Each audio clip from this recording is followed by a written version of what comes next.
dan Bapak Cucun Ahmad yang sudah memfasilitasi pertemuan ini, dan tentu kepada rekan-rekan Ibu Bapak sekalian dari DPR RI, kemudian juga kepada seluruh menteri terkait yang berkaitan dengan agenda reforma agraria.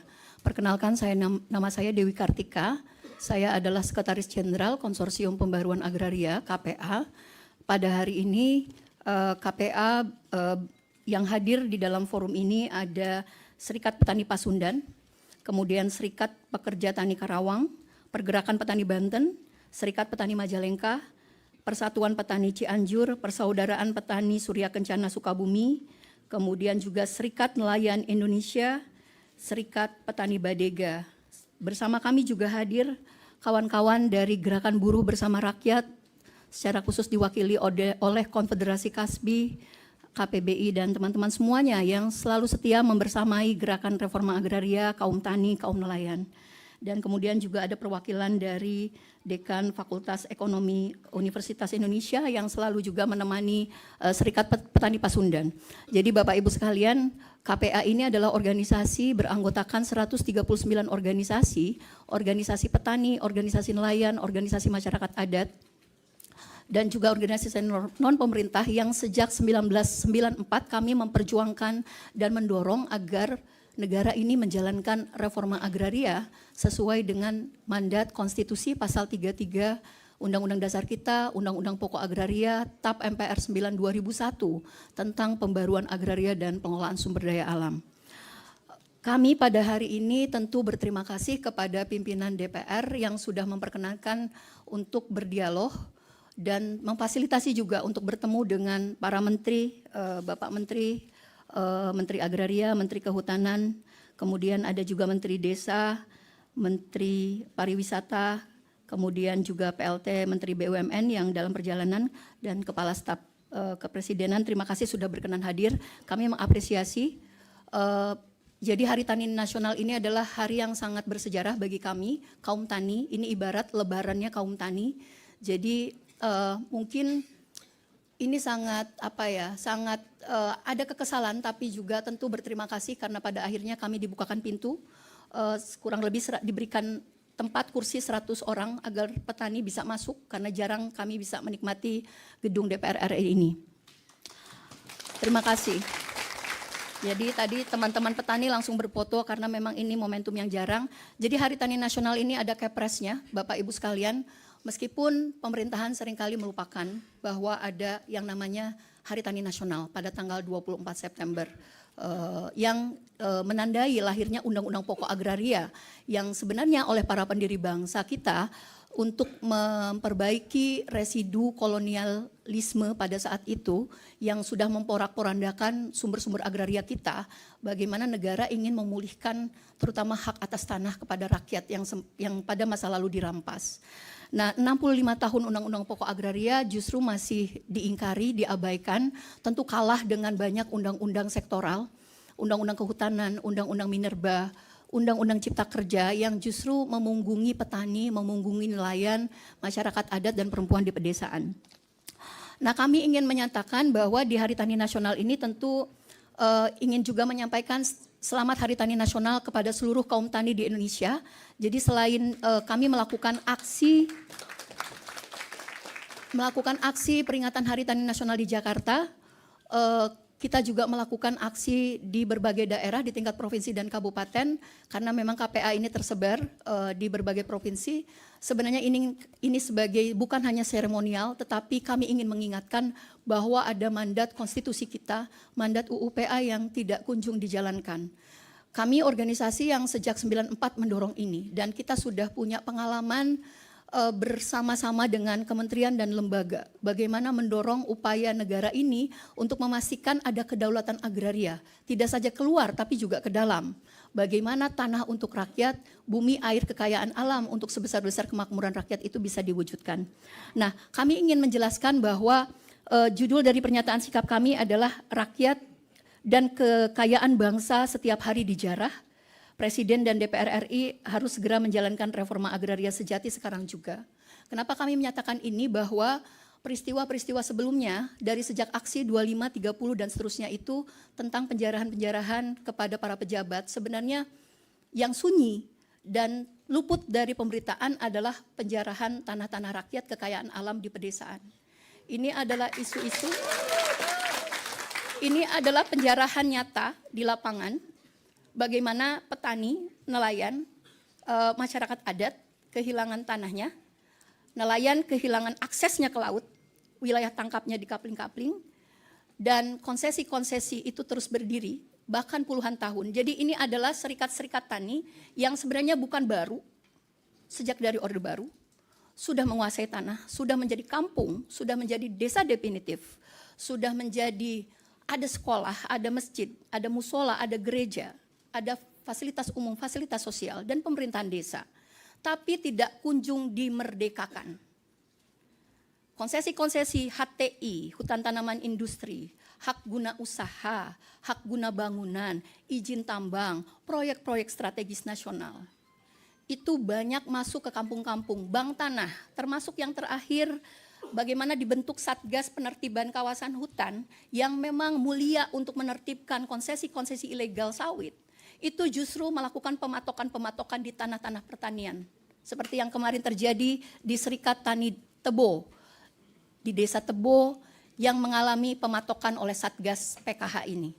Ada juga desa di Cianjur yang diplang oleh bank tanah, padahal ini konflik agrarianya sudah sejak zaman Orde Baru, sudah jadi perkampungan, lumbung pangan nasional, lumbung pangan, sayur mayur dan seterusnya, tapi masih diplang oleh bank tanah. Jadi Bapak Ibu sekalian, ini ada beberapa presentasi yang ingin saya sampaikan, tetapi sebelum itu kami ingin menunjukkan realita di lapangan lewat video dulu. Sebelum ke beberapa slide ini, mohon ditayangkan ada 2 video yang menunjukkan realitas di lapangan tentang akibat dari jika reforma agraria tidak kunjung dijalankan. Termasuk misalnya bagaimana petani, nelayan itu bisa mandiri, bisa berdaulat meskipun tanahnya tidak kunjung diakui. Mungkin itu bisa diputar dulu. Izinkan pimpinan. Silakan.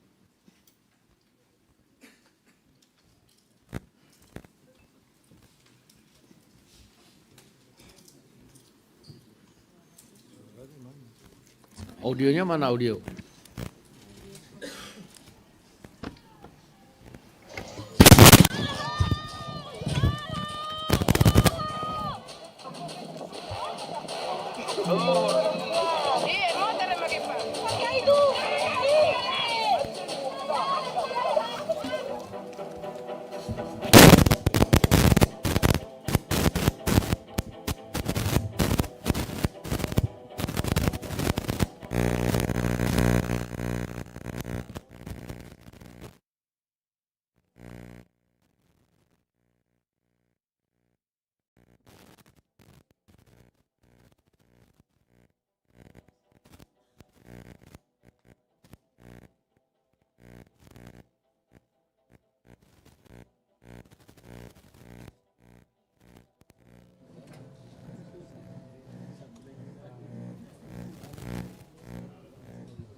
Apa tidak ada audionya?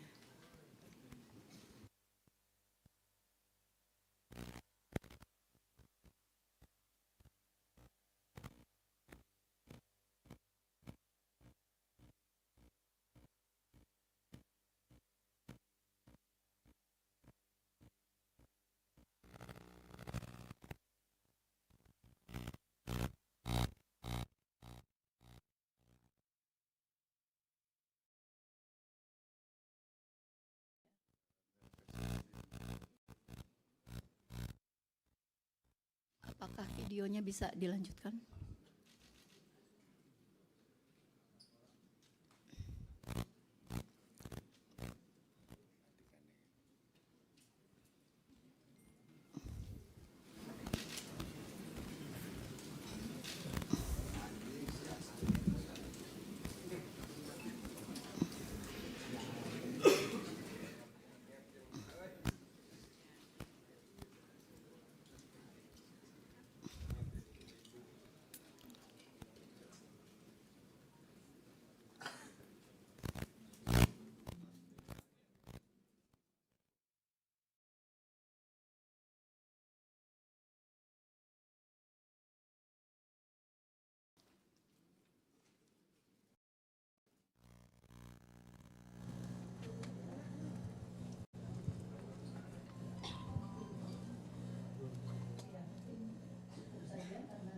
Videonya tidak berjalan dengan baik. Ya, mungkin kita skip saja, sayang sekali ya. Tapi video ini adalah menunjukkan bagaimana selama 10 tahun terakhir kami berupaya untuk mempertahankan tanah-tanah kami. Serikat-serikat tani, komunitas di pedesaan, masyarakat adat, dan bagaimana Bapak Ibu sekalian bisa melihat pendekatan represif aparat di lapangan itu masih terus dilakukan. 79 orang yang kehilangan nyawanya di wilayah konflik agraria itu bukan angka statistik. Tapi ini seperti dianggap kasus-kasus biasa saja. Dan kadangkala respon pemerintah adalah seperti pemadam kebakaran. Ketika sudah ada korban, turun tetapi konflik agrarianya tidak dituntaskan. Hak-hak atas tanahnya tidak dipulihkan. Itulah yang terjadi selama bahkan dalam 2 dekade terakhir bagaimana konflik-konflik agraria itu diatasi. Kemudian Bapak Ibu sekalian seperti yang terlihat, ini saya hanya menunjukkan bahwa agraria itu tidak hanya soal tanah. Tapi itu kenapa kami meminta para menteri untuk hadir. Karena urusan agraria, bumi, air, kekayaan alam, kalau kita mengacu kepada konstitusi dan undang-undang pokok agraria, maka itu melibatkan banyak kementerian dan lembaga. Kenapa reforma agraria tidak kunjung dijalankan? Karena memang lembaga. Kenapa reforma agraria tidak kunjung dijalankan? Karena memang membutuhkan political will dari kepemimpinan presiden untuk memastikan menteri-menterinya mengerjakan reforma agraria sesuai mandat konstitusi, sesuai undang-undang pokok agraria. Nah, inilah yang menjadi dasar Bapak Ibu sekalian bisa melihat bagaimana konflik-konflik agraria di perkebunan misalnya. Dalam 20 tahun terakhir, bisnis-bisnis perkebunan termasuk sawit itu menjadi penyebab konflik agraria selalu tertinggi. Artinya ada problem tentang penerbitan perpanjangan pembaruan HGU, hak guna usaha kepada korporasi-korporasi besar yang tumpang tindih dengan kampung-kampung, tumpang tindih dengan desa-desa, wilayah adat, pemukiman termasuk perkampungan nelayan. Ini selalu tertinggi Bapak Ibu sekalian, termasuk sawit. Kemudian juga bagaimana industri kehutanan misalnya. Baru-baru ini, baru saja terjadi kekerasan di masyarakat adat Tano Batak.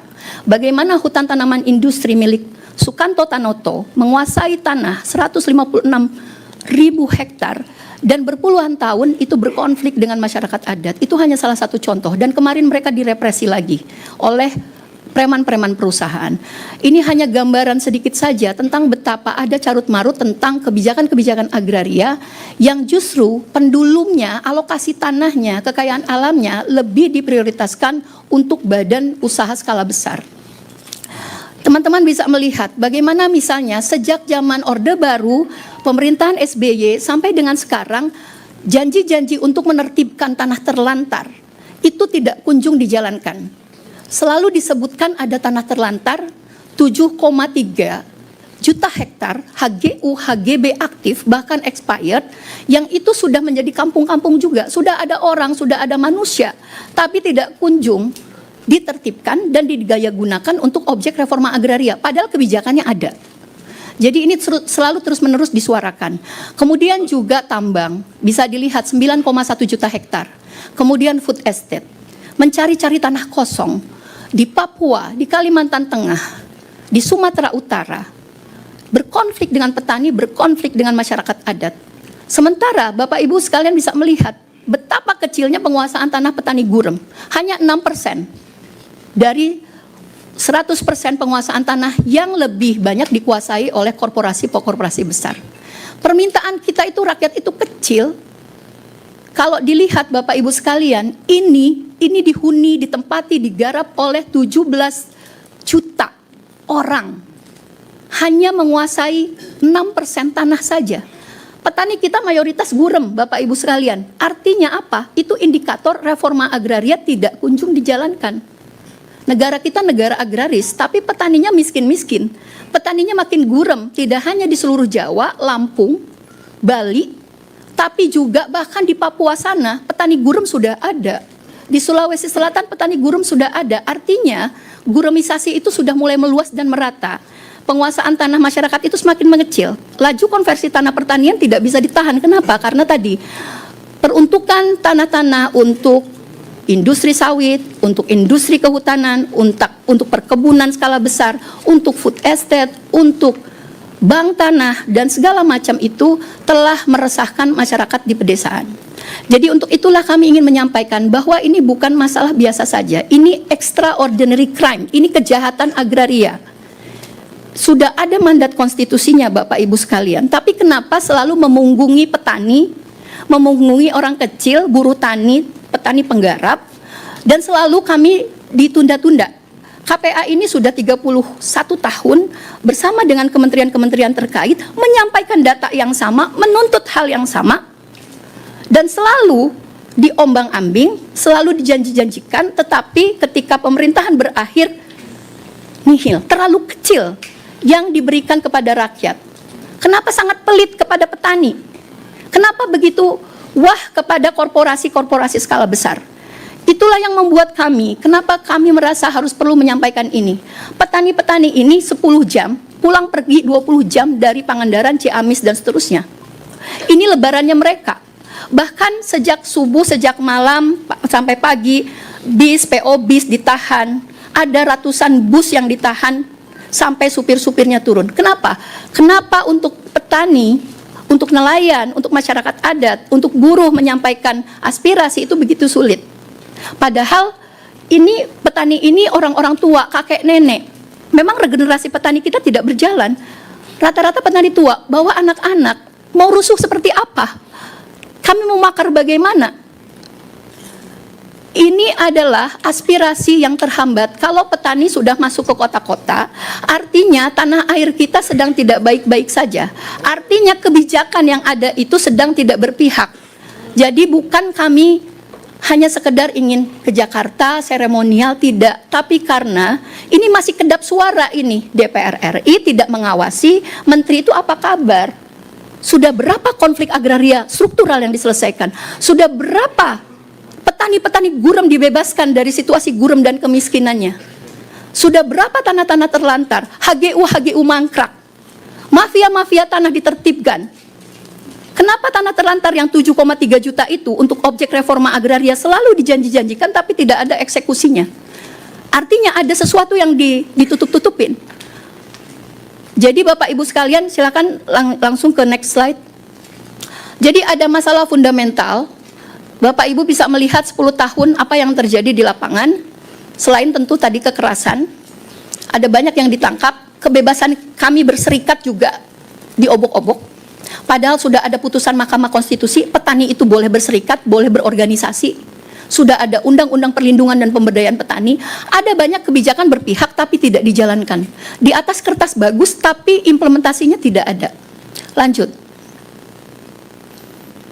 Ya, kalau kita mau mengkomparasi, tadi data KPA, ini data dari Komnas HAM dan Ombudsman sama. Pengaduan tertinggi itu, kedua institusi ini adalah soal kasus-kasus pertanahan yang berkaitan dengan agraria, kehutanan, pertanian, perkebunan, dan seterusnya. Sama aduan-aduannya. Ada banyak kanal-kanal pengaduan di Kementerian Agraria, Kementerian Kehutanan, bahkan mungkin di DPR. Tapi hanya untuk tempat mengadu, tidak ada kanal penyelesaiannya. Kami selalu harus mengulang, misalnya dengan Kementerian Agraria, berkali-kali bahkan dengan Pak Nusron sudah ketemu, kami serahkan datanya, sekali lagi kami serahkan. Lalu teman-teman di Kementerian Agraria baru saja kemarin minta data lagi. Jadi ada problem. Kami itu, data-data kami itu ditumpuk mungkin, diarsipkan tapi tidak dikerjakan. Kemudian di Menteri Kehutanan, Bapak Raja Juli, akhirnya kita bisa bertemu lagi. Saya pernah mengajak Bapak Raja Juli itu ke salah satu desa Bulu Payung di Cilacap. Itu adalah konflik agraria puluhan tahun yang berkonflik dengan perhutani. Tetapi 9.000 hektar tanah di Cilacap itu adalah lumbung pangan nasional. Saya menunjukkan ke Pak Raja Juli, Pak lihat mana ada tegakan pohon, mana ada hutan. Kenapa tanah-tanah pertanian produktif itu yang dikerjakan oleh kaum tani itu tidak kunjung dibebaskan dari klaim-klaim kawasan hutan, tidak kunjung dilepaskan dari klaim-klaim perhutani yang sebenarnya masyarakat itu sudah berkontribusi pada pembangunan nasional, sudah berkontribusi menjadi sumber pangan, tetapi tidak kunjung dilepaskan. Pemerintahan desanya saja sudah bingung. Pemerintahan Pemdanya sendiri, Pak Raja Juli ingat, tanya, kenapa jalannya jelek? Ya Pak, soalnya kalau kami bangun jalan, masalahnya ini masih kawasan hutan. Implikasinya adalah petani tidak bisa mengangkut hasil panennya karena infrastruktur, pembangunan, program-program untuk petani itu nggak bisa masuk karena alasannya itu. Ini adalah masih klaim perhutani, masih PTPN, masih kawasan hutan, masih di dalam HGU dan seterusnya. Jadi Bapak Ibu sekalian, itulah dampak kalau konflik agraria, reforma agraria tidak kunjung dijalankan. Bagaimana kita mau sejahtera, bagaimana pasal 33 ayat 3 yang selalu dijanjikan oleh Pak Prabowo itu bisa dijalankan. Kalau rakyat yang hanya punya aspirasinya tanah-tanah itu, sedikit-sedikit itu, hanya menginginkan keadilan dan itu adalah desa-desa yang puluhan tahun berjuang, yang hadir di sini ini tidak kunjung dijalankan. Lanjut.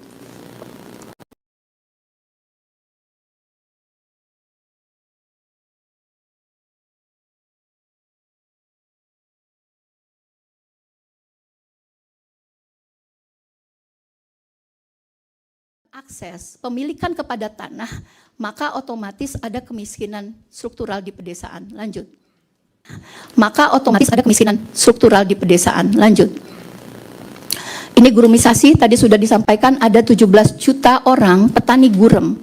Yang ini juga harusnya mendapatkan dampak positif dari reforma agraria. Tapi ini gurumisasi ini dibiarkan, bahkan mungkin mereka bisa sampai kehilangan dan tidak bisa bertahan lagi. Terlempar ke sektor industri menjadi buruh upah murah, menjadi TKI dan TKW.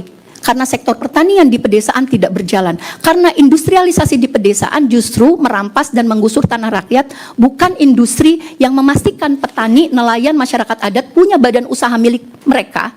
Dan kemudian mendorong bagaimana yang disebut hilirisasi itu bukan hanya milik korporasi. Hilirisasi pangan itu kalau petani dipercaya berserikat, punya koperasi, punya badan usaha milik petani, itu punya tanahnya, hasil panennya, punya pabrik penggilingan padi dan seterusnya. Kalau padi, lalu dia bisa lebih sejahtera, dia bisa berperan berkontribusi pada swasembada pangan. Lanjut. Lanjut, ini di skip saja.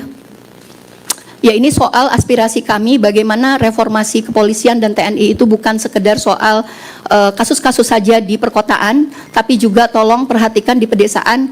Kalau bisa Pak DPR, Pak pimpinan DPR, kalau ada konflik agraria itu atau ada masyarakat mempertahankan tanahnya itu yang diturunkan jangan polisi dan TNI, yang diturunkan itu adalah para menteri, perwakilan dari kementerian dan lembaga. Jadi petani, nelayan, masyarakat adat itu atau perempuan di pedesaan itu tidak vis-a-vis lagi dengan polisi dan TNI. Pendekatannya jangan legalistik. Kalau ditanya, ya Bapak nggak punya sertifikat kok, Bapak itu ilegal, perambah dan seterusnya. Dari sejak Undang-Undang Pokok Agraria diundangkan, mewajibkan negara daftarkan seluruh tanah di wilayah Indonesia sejak dari tingkat desa. Pendaftaran tanah itu tidak kunjung dilakukan. Lah bagaimana rakyat bisa punya didaftarkan dan bersertifikat? Sekarang ada yang namanya PTSL, itu sangat diskriminatif ketika itu adalah konflik, masih tumpang tindih dengan konsesi, itu nggak akan hanya dicatat, nggak akan diurus lagi. Itulah yang diskriminasi terhadap pendaftaran tanah. Kenapa? Karena sistem pendaftaran tanah kita bukan sesuai dengan mandat UUPA. Apalagi tadi sudah ada dualisme pertanahan. Ini Bapak Raja Juli sama Pak Nusron ini harus kerjasama dengan erat. Kenapa? Karena reforma agraria itu bukan hanya tanggung jawab dari Kementerian Agraria, tanggung jawab juga Kementerian Kehutanan. Kalau target 9 juta hektar itu 4,1 juta hektarnya mandatnya di Pak Raja Juli. Tapi kenapa proses reforma agraria ini tidak kunjung diurus secara kolaboratif oleh para menteri? Dan kami sudah berpengalaman.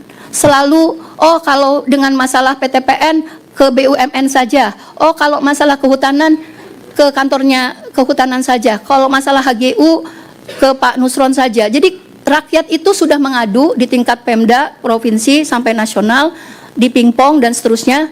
Tadi yang saya bilang hanya ada kanal pengaduan tapi tidak ada kanal penyelesaian. Oleh karena itu, salah satu aspirasi yang kami sampaikan sebenarnya ada 24 masalah struktural agraria. Ada 9 tuntutan perbaikan yang kami minta. Ada yang sifatnya bisa sekarang juga sebagai keputusan politik. Dan kita berharap juga nanti Bapak Presiden Prabowo bisa membuat diskresi hukum, diskresi politik supaya reforma agraria ini bisa berjalan. dan mendukung juga para menteri untuk bekerja sesuai fokus pada agenda reforma agraria pada 3 pokok, yaitu redistribusi tanah kepada rakyat. Tanpa redistribusi tanah kepada rakyat, redistributive land reform, maka itu bukan reforma agraria. Kemudian penyelesaian konflik agraria, kemudian pengembangan ekonomi menjadi kawasan-kawasan pedesaan yang produktif, yang dikelola, yang dikuasai, dimiliki oleh petani, nelayan, dan masyarakat adat secara kolektif. Yang terakhir, soal kelembagaan. Bapak Dasko, Pak Saan, kemudian Pak Cucun, kami menginginkan ada kelembagaan khusus untuk menjalankan reforma agraria. Kenapa? Karena sudah berulang kali. Dulu zaman Presiden Ibu Megawati, kami mengusulkan juga KNUPKA, ditolak, lalu diperkuat kelembagaannya di Kementerian Agraria Tata Ruang, udah jadi DES untuk Direktorat Penanganan Sengketa, tapi itu tidak terbukti bisa karena tadi konflik agraria itu lintas sektoral, ada yang berkaitan dengan kehutanan, tambang, dan segala macam. Kemudian juga kita mengusulkan lagi di transisi pemerintahan SBY kepada pemerintahan Jokowi, ditolak lagi, lalu sampai dengan sekarang. Tapi terbukti bahwa kelembagaan gugus tugas reforma agraria yang sekarang itu tidak jalan. Sedikit sekali yang jalan, tapi lebih banyak yang tidak jalan. Hanya rapat ke rapat. Outputnya pembentukan GTRA di tingkat kabupaten, pembentukan GTRA di tingkat provinsi. Bikin GTRA summit tiap tahun di tempat-tempat yang eksotis. Tapi tidak melibatkan petani, tidak melibatkan nelayan, tidak melibatkan masyarakat adat, tidak melibatkan CSO yang selama ini mendesakkan agenda reforma agraria. Jadi kami meminta memang perlu ada kepemimpinan langsung dari Presiden, Badan Pelaksana Reforma Agraria yang langsung dipimpin dan bertanggung jawab langsung kepada Presiden untuk melaporkan kerja-kerja terkait reforma agraria. Karena kalau misalnya kembali lagi ke Kemenko Ekonomi misalnya, ada bias kepentingan. Kemenko Ekonomi pasti target pengadaan tanahnya untuk investasi skala besar, bukan untuk petani kecil, bukan untuk nelayan, bukan untuk orang yang nggak punya tanah penggarap, buruh tani, dan seterusnya. Jadi memang perlu ada kelembagaan khusus yang otoritatif, bersifat ad hoc. Di berbagai negara, reforma agraria itu ada time frame-nya. Misalnya kalau mau 9 juta hektar, targetnya mau dicapai dalam jangka waktu berapa? 10 tahun, 20 tahun, dan seterusnya. Tetapi di Indonesia ini nggak ada time frame-nya, nggak bersifat ad hoc. Harusnya ada lembaga khusus yang memang itu dipimpin langsung oleh Presiden, sehingga bisa mengecek progres dari setiap menteri dan lembaga. Termasuk karena di sini ada Ibu dari Menteri dari Pariwisata ya. Pariwisata itu penting, tetapi ada beberapa konflik agraria yang diakibatkan oleh pariwisata premium. Anggota KPA ada di Kumodo atau Modo Labuan Bajo, kemudian ada juga masyarakat adat di Toba, Danau Toba, itu juga akibat dari pariwisata premium yang itu merampas tanah rakyat. Jadi ini lintas kementerian, harus ada lembaga yang otoritatif, dan kemudian juga kami memohon kepada Bapak Pimpinan DPR agar membentuk pansus reforma agraria, sehingga dengan pansus ini fungsi monitoring, evaluasi dari pimpinan DPR, fraksi, komisi yang sifatnya lintas komisi ini bisa mengecek progres reforma agraria, berapa kasus yang selesai. Karena ini bukan kasuistik Bapak Ibu sekalian. Kalau kasuistik sama aja kayak pemerintahan desa, RT RW ngurusin kasus-kasus. Yang kami mau adalah yang sifatnya sistematis secara nasional, dan seluruh konflik agraria termasuk 1,7 juta hektar lokasi prioritas reforma agraria yang sudah ada di tangan Pak Nusron, kemudian Pak Raja Juli, ini segera dieksekusi dan didukung oleh seluruh kementerian dan lembaga. Demikian Bapak Ibu sekalian, selebihnya Bapak Ibu sudah mendapatkan dokumennya secara lengkap. 9 tuntutan perbaikan yang kami inginkan. Demikian, wassalamualaikum warahmatullahi wabarakatuh. Nanti Pak Agustiana yang akan menambahkan. Pak Agustiana ini adalah pimpinan dari Serikat Petani Pasundan, juga anggota Majelis Pakar KPA, senior saya, guru saya, yang selama ini konsisten memperjuangkan perjuangan kaum tani. Jadi nanti Pak Agustiana akan menambahkan bagaimana sebenarnya fakta-fakta di lapangan tentang perjuangan petani. Termasuk sebenarnya Bapak Ibu sekalian silahkan nanti cek, ada banyak desa-desa yang sudah melakukan desa maju reforma agraria. Nggak diakui sama negara, nggak apa-apa. Kami bangun sekolah, kami bangun jalan, kami bangun masjid, musola, karena kita nggak diakui. Padahal mandatnya harusnya kita diakui, tapi kita mandiri, swadaya, dan seterusnya. Kita tinggal melihat, silahkan lihat. semua fakta-fakta di lapangan itu bukan tanah-tanah kosong. Itu ada masyarakatnya, ada perkampungannya, ada pemerintahan desanya. Akui segera. Mungkin itu. Wassalamualaikum warahmatullahi wabarakatuh. Ada penambahan, silakan. Terima kasih. Bismillahirrahmanirrahim. Assalamualaikum warahmatullahi wabarakatuh.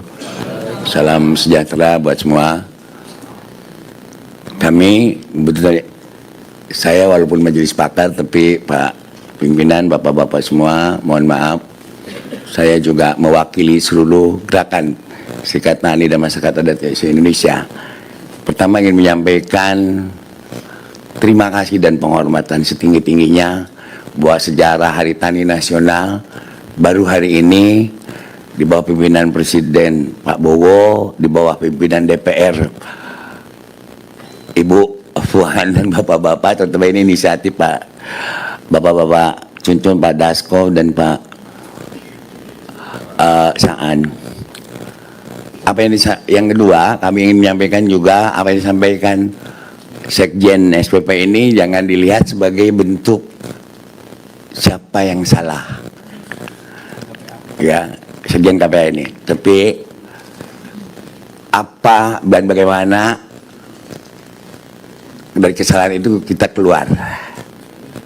Karena kami jujur dipesankan, karena memang aksi ini juga di nasional, sangat percaya terutama kepada figur pimpinan Dewan sekarang ini yang merupakan pimpinan yang cukup ideal. Betul nggak Bapak? Betul. Ini yang kedua juga menteri-menterinya juga ideal semua. Pak Nusron buat saya ideal, Pak Jajuli ideal juga, Pak Kepala Desa juga, rajanya Kepala Desa juga ideal, Pak KSP-nya juga ideal, ya. Karena mohon maaf, saya ini juga aktivis pro demokrasi paling senior, ya, yang masih ada tersisa. Jadi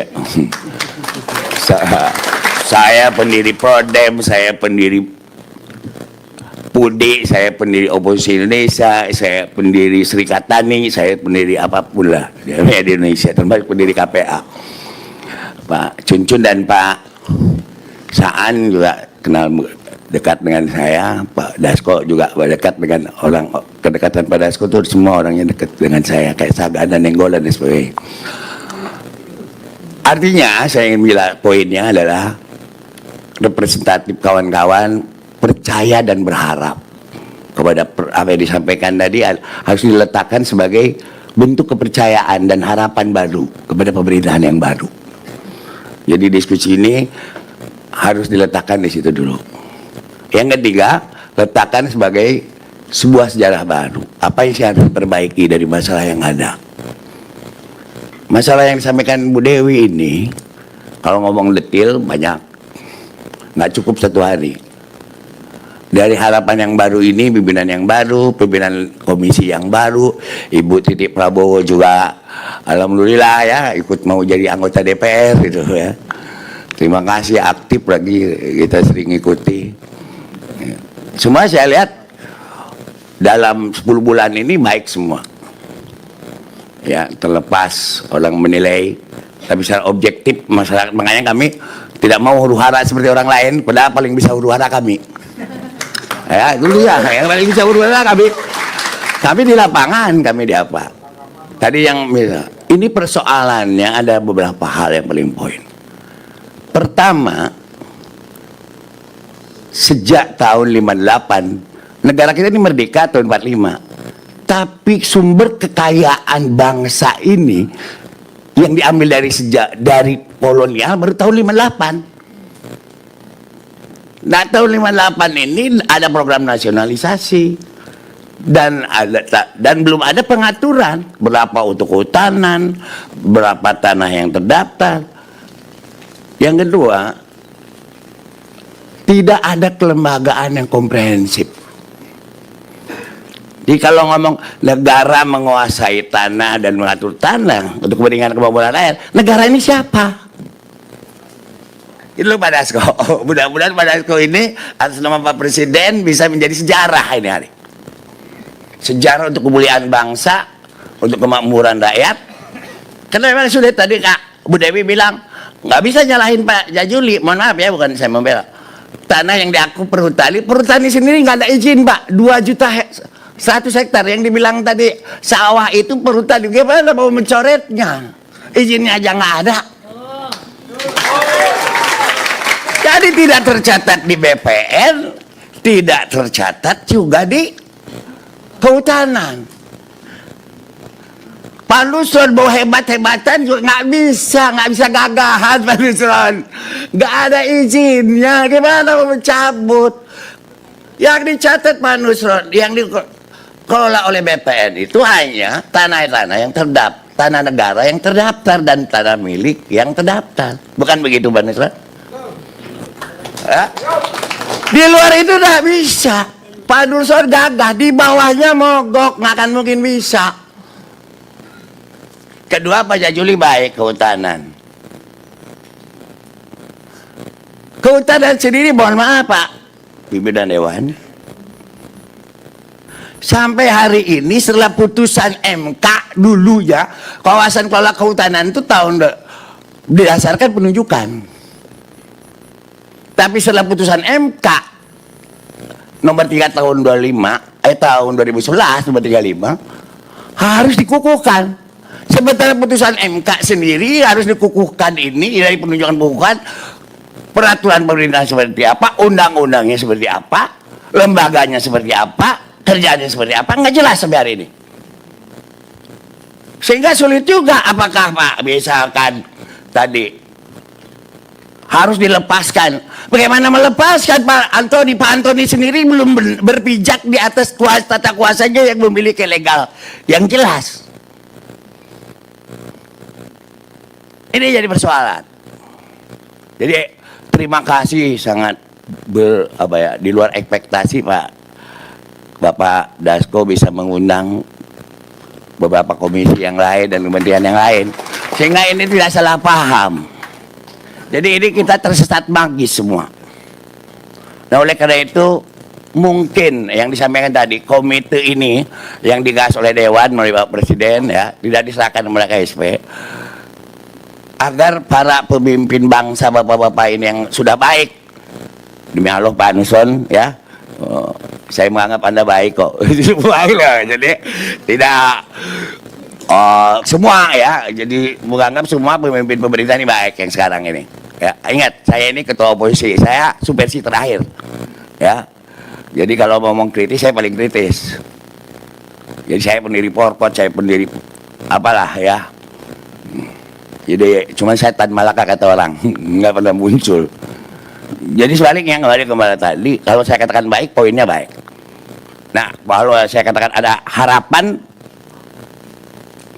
syarat untuk menuju harapan ada. Tinggal bagaimana secara bersama-sama, bukan mencari yang salah, tapi bagaimana ini bisa terjadi. Terutama kendalinya setelah GBHN di zaman Ibu Titi, bapaknya Ibu Titi sudah tidak diberlakukan lagi. Jadi nggak jelas arah pembangunan agraria ini kemana. Berapa hektar, juta hektar luasannya di mana untuk investor, biar nggak berebut. Berapa hektar untuk kawasan lindung, berapa hektar untuk pembangunan desa, berapa hektar untuk pembangunan pangan. Sampai hari ini nggak bisa, belum ada orientasinya. Gitu Pak Saan ya. Jadi sulit, siapapun menterinya akan terpasung kalau apa yang disampaikan Bu Dewi ini tidak akan bisa selesai kalau tidak membuat sebuah lembaga, apakah namanya badan atau komite yang lintas sektoral, tapi tidak mencari siapa yang salah dulu. Di mana letak kesalahan ini? Karena tadi siapakah yang mengontrol kehutanan misalkan? Pak Jajuli nggak bisa mengontrol itu dijual belikannya tanah 2 juta 1 hektar kawasan hutan yang diaku perhutani, padahal tidak ada izin dari manapun, karena asbabul nuzul perhutani ini adalah bagian daripada mandat mengurus kekayaan PT Jatibrip, bukan urus tanahnya ya. Tanah-tanah hutan cadangan yang ditanam Jati, Pinus, Mahoni untuk distor kepada negara yang tadinya perusahaan Belanda. Begitu pun PTBN. PTBN itu bukan milik BUMN. Menteri Agraria sulit katanya. karena itu aset negara. Bukan. Asal muasal PTPN adalah awalnya tanah perkebunan Belanda dinasionalisasikan, yang kalau dibagikan ke rakyat bisa jadi perang. Tahun 58 di bawah Perdana Menteri. Cuman pengalihannya Pak Dasko tidak pernah ada sampai sekarang berita acaranya. Berapa harus di-store? Tanahnya harus menjadi aset negara. Kekayaan milik segenap bangsa, bukan milik BUMN. Ya. Jadi kekayaan yang milik BUMN itu tanaman teh, tanaman karet, gitu. Yang pada tahun 58 masih dalam bentuk tanaman yang kalau diberikan kepada rakyat juga percuma, nggak bisa. Nah itu intinya yang menurut saya. Jadi mohon maaf memang kalau Bu Dewi menggebu-gebu karena memang setiap hari ditekan dari bawah, ya. Bagaimana ini kerjanya KPA? Bagaimana buat apa ada konsorsium begitu? Dan kami juga Presiden siapa tadi katanya ada gugus tugas. Gugus tugas ada Pepres, nggak bisa jalan. Karena balik lagi, misalkan ke BPN, BPN harus menyelesaikan sengketa perhutani. Gimana? Kehutanan sendiri setelah putusan MK. Mohon maaf Pak Jajuri, jangan-jangan yang Bapak berikan itu salah. Nanti bisa jadi korupsi ke Bidadari. Karena belum dikukuhkan. Lembaga pengukuhannya seperti apa? Nggak ada. Terus kontrol BPN salah. Dan BPN bisa, ini PTPN, aset negara. Gimana? Nggak berani, walaupun tanah itu udah gamblung itu liar, Pepres ya liar, Pepresnya ada, tanah telantar.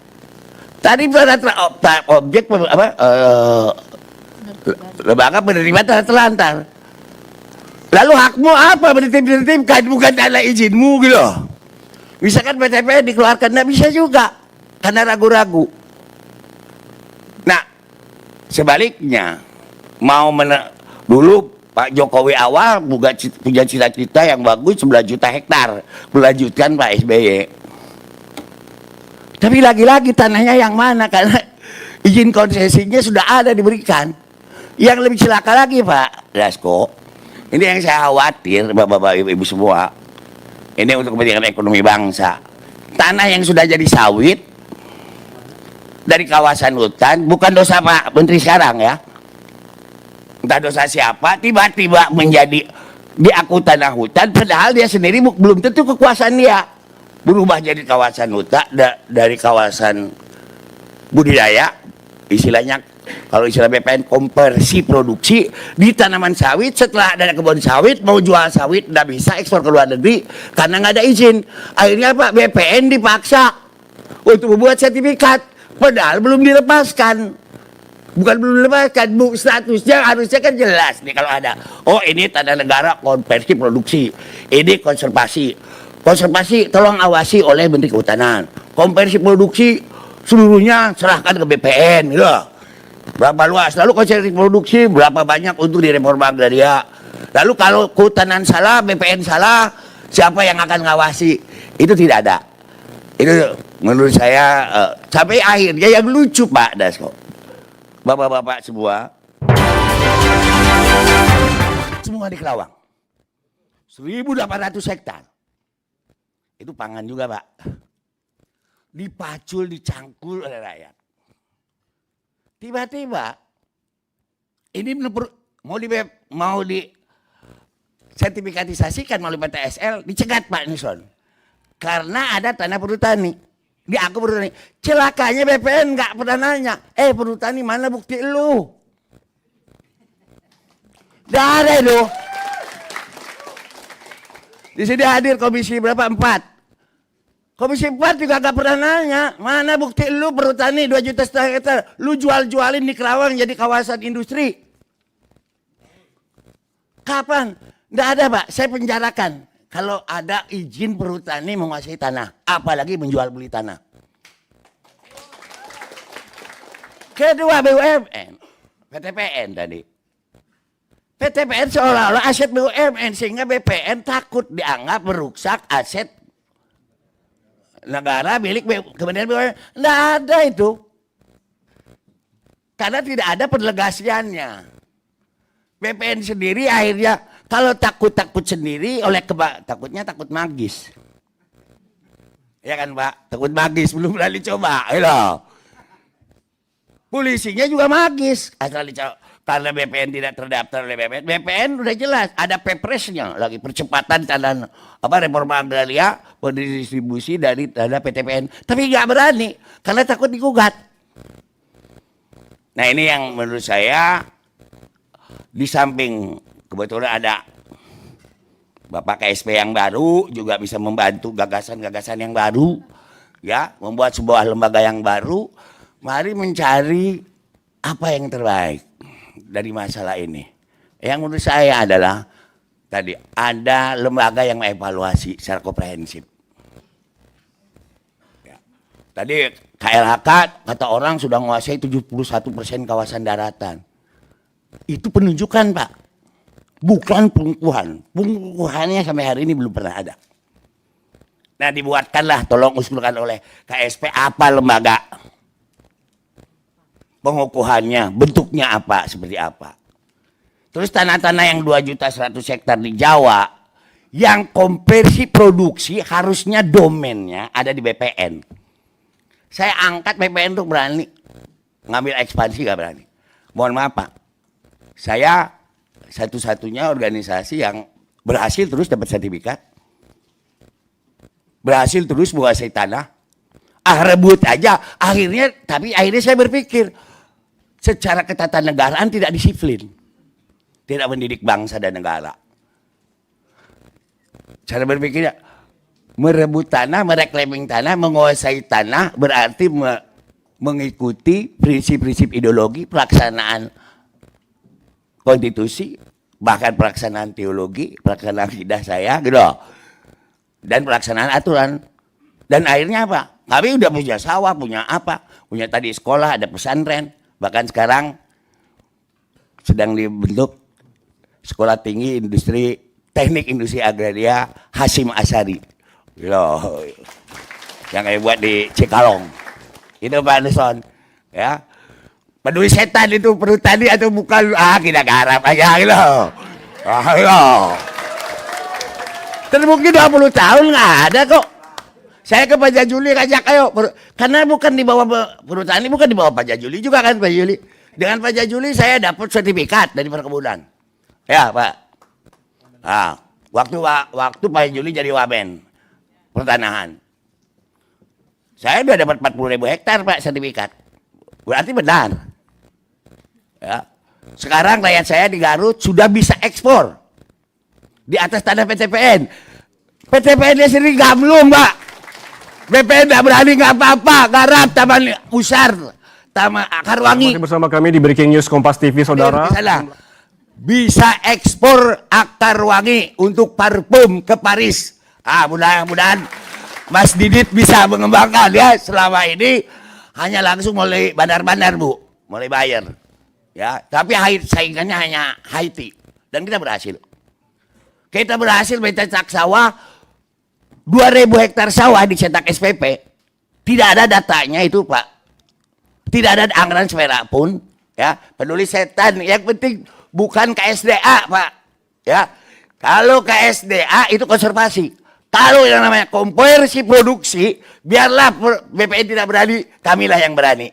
Dan itu contoh udah kami berikan. Demikian. Assalamualaikum warahmatullahi wabarakatuh. Baik, saya